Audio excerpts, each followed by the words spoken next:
it's really upsetting. Patrick Dawson was leaving class when he heard sirens on campus. I was getting ready to go to my car and drive home, and the biggest worry on my mind was traffic on Highway 36.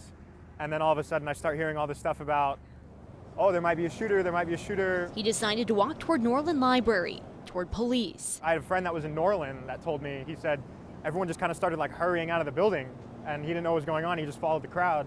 Patrick's a journalism student. He took photos and kept up with people on social media, updating them about what was happening at Norland. I was just trying to keep people informed. He says he was getting information from students, from officers on the scene. It was a bit frustrating from the university standpoint. We didn't get an emergency alert until maybe 20 minutes after the police showed up. So everything I was hearing was either word of mouth from other students, or an officer told me this is what we're responding to, but we don't know. We had no word from university. CU sent out emergency alerts. The first one coming in just before 5 p.m., issuing a shelter in place.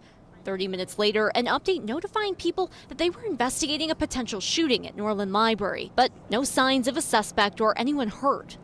Less than an hour after that initial alert, CU sent another message that this was potentially swatting. CU Boulder isn't alone. Recently, calls of shooters have popped up at schools around the country, only to be debunked as false reports later on. Obviously, I would rather it be this than people are getting hurt, but it's like, you know, it sucks that this is a situation that happens, that someone's going to say, in the climate we live in, when we all feel like we're at risk on campus, not a lot of students necessarily feel like they're super safe at campuses, and they're going to pull a trick like this. It was super frustrating.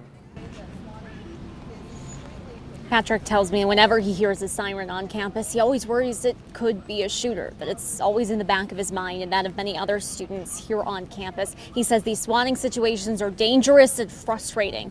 CU says Norland Library will remain closed tonight, reopening tomorrow. Reporting live in Boulder, Rachel Krause, 9 News.